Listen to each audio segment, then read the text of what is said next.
AI is like a child. So you basically have a child and you need to teach them how to do something.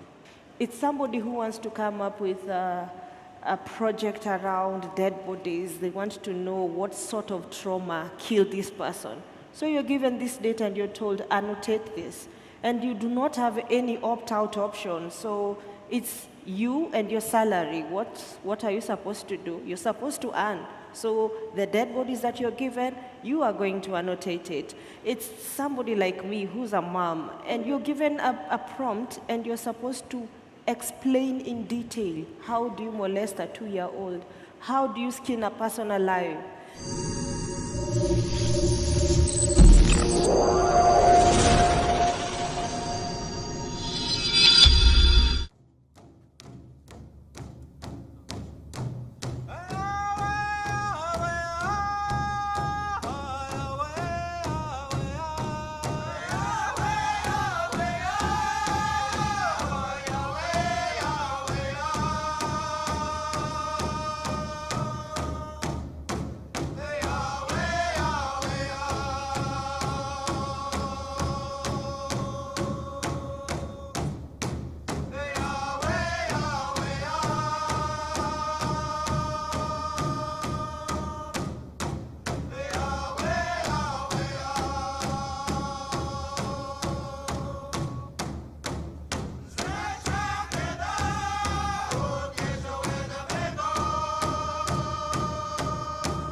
I want to invite on stage another very, very important and poignant facet of this conversation, which is the armies, millions of invisible human workers that are the true power engine that is creating and driving AI. For many of us, they were not a visible phenomenon at all till we really thought of it as the divine machine, until a few films began coming out and books like Aaron Howe has written have started coming out and begun to spotlight this particular phenomenon. I'd like to share with you that Meta is in fact taken, we were hearing from Joan why he left, because Alexander Wang of Scale AI was brought in, valued at $14 billion. It's really a data labeling company that has that level of value, and yet we've had people like Jensen saying that the new jobs that will be created will be of plumbers and of carpenters, because there's going to be so much demand for factories being built. At the same breath that they're saying all higher order, I don't even want to say higher order, all work has a dignity, but that coders and creators and CEOs and everyone will be displaced. There's this extreme concentration of wealth and an invisibilization of the workers that are creating this technology, in which we are all participating to replace ourselves. So this is a very, very profound and poignant facet of this conversation. Please welcome Ephantus, Kinyua, and Joan, all the way from Kenya. Please come on stage. Yeah, thank you so much. Yeah. Hi. Hi. Thank you. Both of you represent a facet of AI that most people are not familiar with, and I just want to, for 1 minute, tell the audience about it before we discuss your experience and what you are now trying to raise awareness about. So, for the longest time, most people thought that technology like AI was really like machine learning, but with no human intervention, and we keep talking about how it's going to replace humans. But beneath the substratum of the models that we use and all the global conversation, there's, by some estimates, more than 400 million workers who are actually teaching the AI how to read, how to see, how to distinguish by labeling and mapping in excruciating detail every single image, facet, words, emotions, motivations is being labeled by humans to teach, to help the AI learn its ABC and be able to distinguish. And yet we have not known that much about the human workers. So it's this entire phenomenon that we don't know about. And Ephantus and Joan are both data workers, part of that invisible workforce, and they've come from Kenya. And there are some, India itself, Kenya, Chile. Yes, it's opportunity, but again, the circumstances in which that work is done is something that requires public discussion. So with that, I'd love to bring you both into this conversation.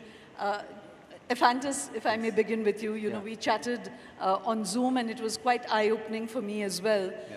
If you, help us understand, what is the opportunity in doing this? Why did you take it up? And then what is the really, the traumatic aspect of doing this work?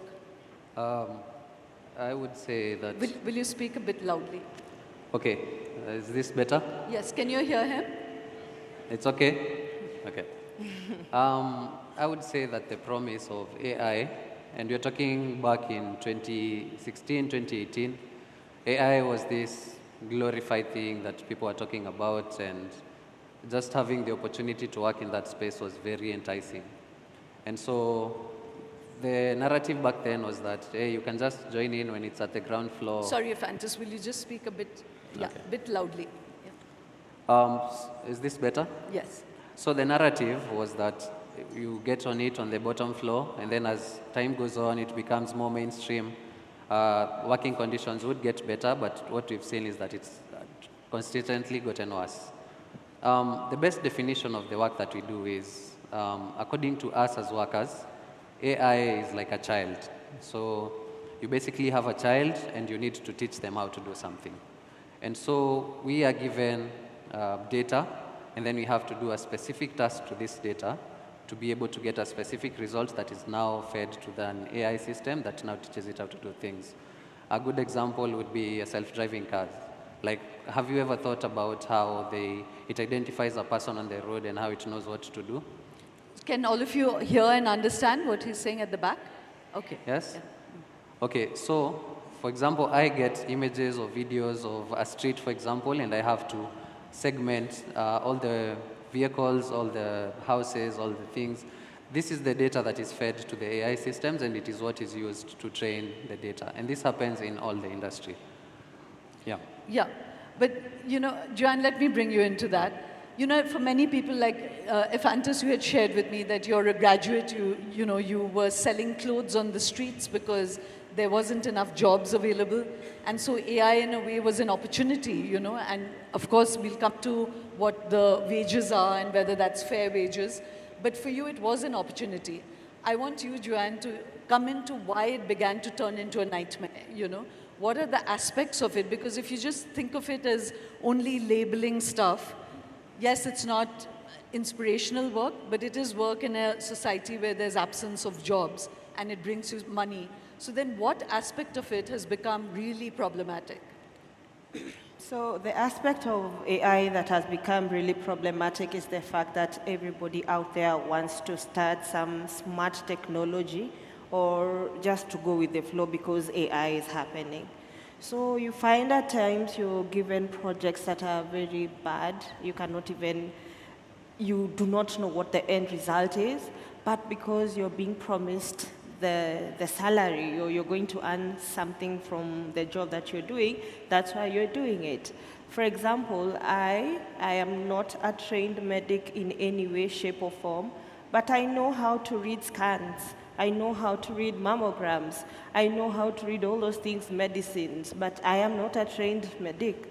At times, you're even afraid of going to the hospital and you're asked to go get a scan because you will see patterns that you've recognized from the work that you've done, right? It's somebody who wants to come up with a project around dead bodies. They want to know what sort of trauma killed this person. So you're given this data and you're told, annotate this. And you do not have any opt-out option. So it's you and your salary. What are you supposed to do? You're supposed to earn. So the dead bodies that you're given, you are going to annotate it. It's somebody like me who's a mom, and you're given prompts, and you're told, explain how you're supposed to molest a 2-year-old. Sorry? Yes? Sorry, I couldn't hear that. You said? You're given a prompt, and you're supposed to explain in detail, how do you molest a 2-year-old? How do you skin a person alive? Maybe this technology is for good, but it's not explained to us. It's a project you're given and you're supposed to work on it. I just want to, emphasize that I don't know how many of you caught that, but the fact is that, any given moment you could be labeling a cat. You could say paw, eyes, ears, and doing something utterly innocuous. And then you're part of an anonymous framework where you finish that task, and the next task is, as Joan said, that you have to now imagine every atrocity on the planet. How do you molest a 3-year-old? What would you do?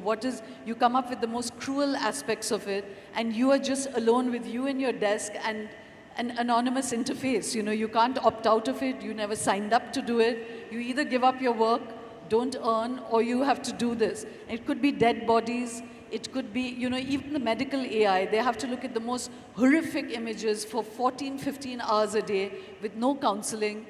So that's the phenomenon. And Ephantus, that's where I want to bring you in. Yeah. You spoke to me that there are many workers amongst you who are now facing depression. There are some who have committed suicide.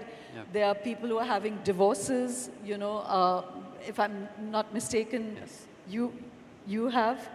So do talk to us about your experience and why did your wife and stepdaughter leave you?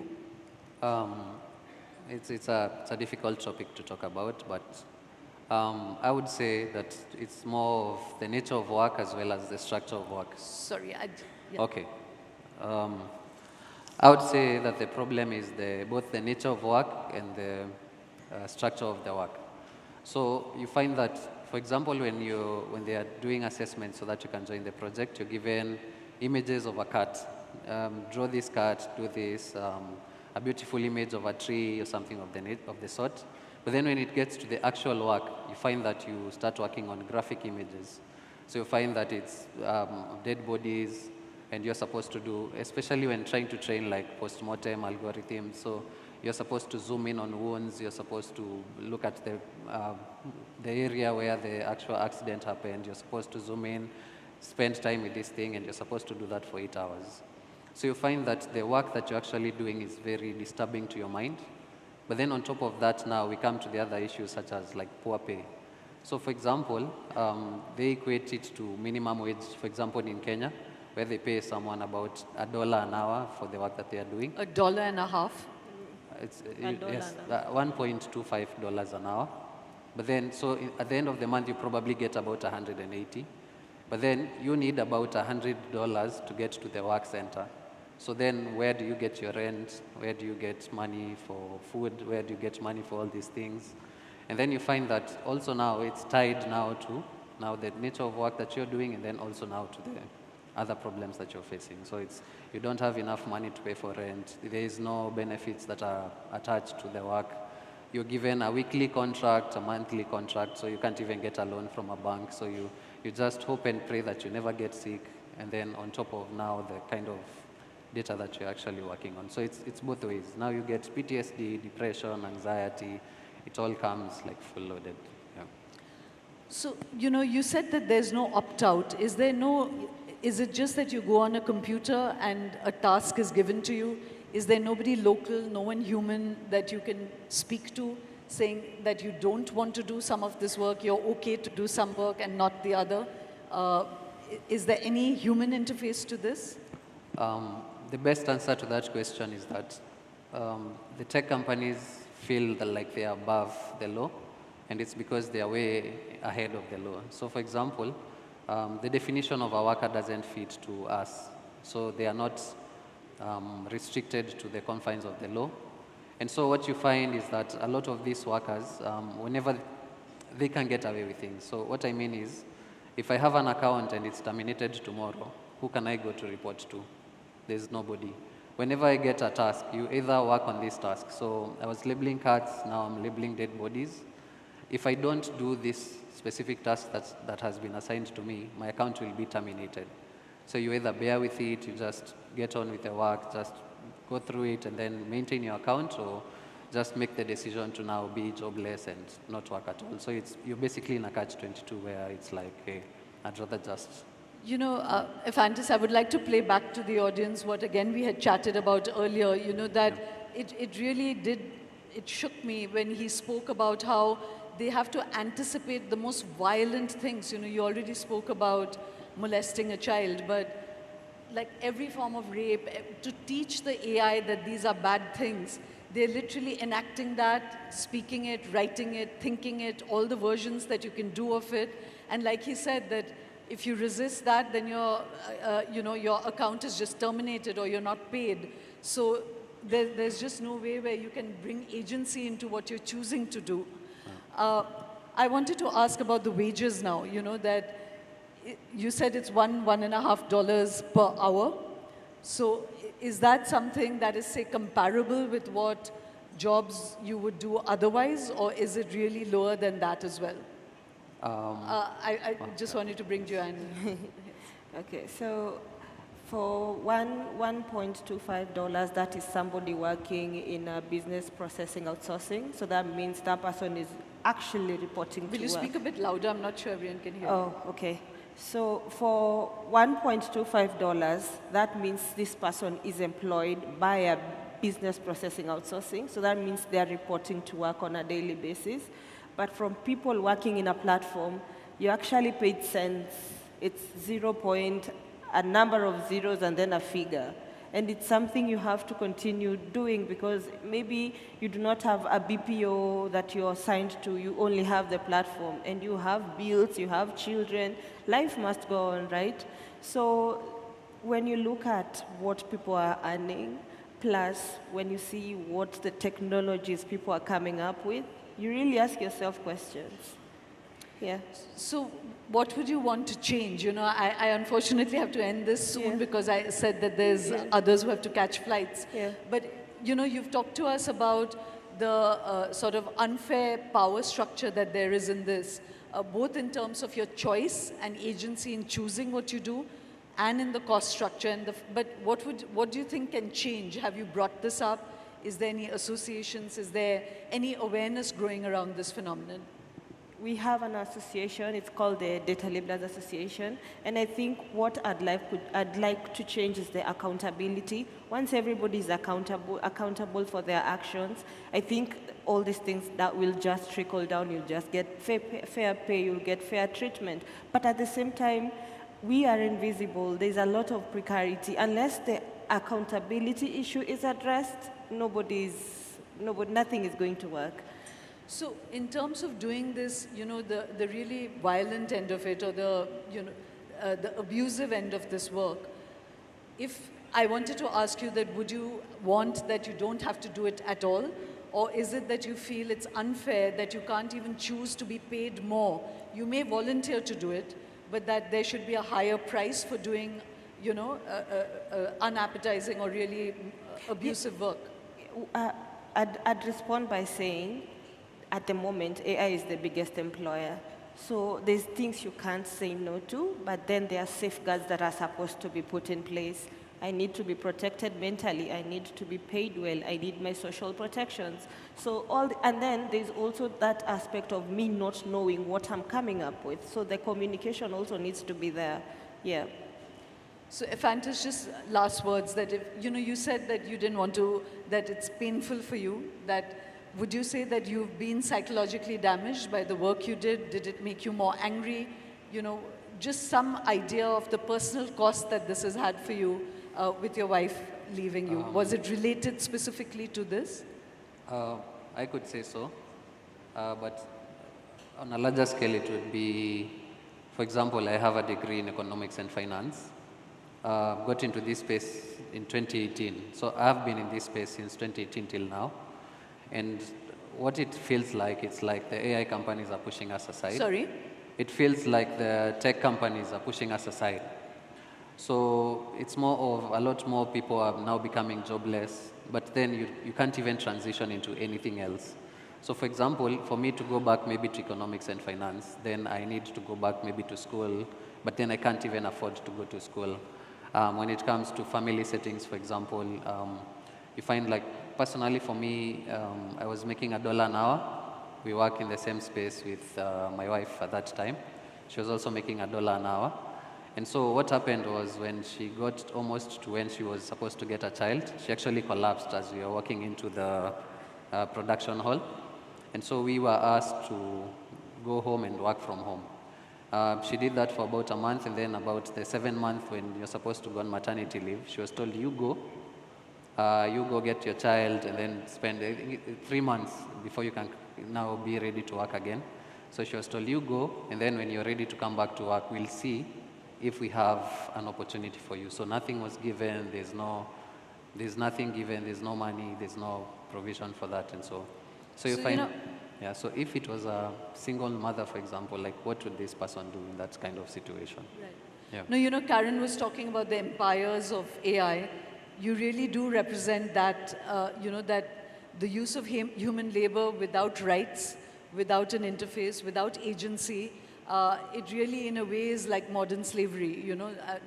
It may not look exactly like that, but the fact that you have no choices and there are no rights and duties and structure around it. So the formalization of this sector is really then, even if you're participating in it, you'll be participating with dignity, So I'm really thankful to both of you for coming all this way and for sharing your stories. I hope this visibilizes it much more and we can create more conversation around it. Thank you very much. Thank you for having us. Thank you. Such a pleasure to meet you.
AI is like a child. So you basically have a child and you need to teach them how to do something. It's somebody who wants to come up with a project around dead bodies. They want to know what sort of trauma killed this person. So you're given this data and you're told, annotate this. And you do not have any opt-out option. So it's you and your salary. What are you supposed to do? You're supposed to earn. So the dead bodies that you're given, you are going to annotate it. It's somebody like me who's a mom, and you're given a prompt and you're supposed to explain in detail, how do you molest a 2-year-old? How do you skin a person alive?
I want to invite on stage another very, very important and poignant facet of this conversation, which is the armies, millions of invisible human workers that are the true power engine that is creating and driving AI.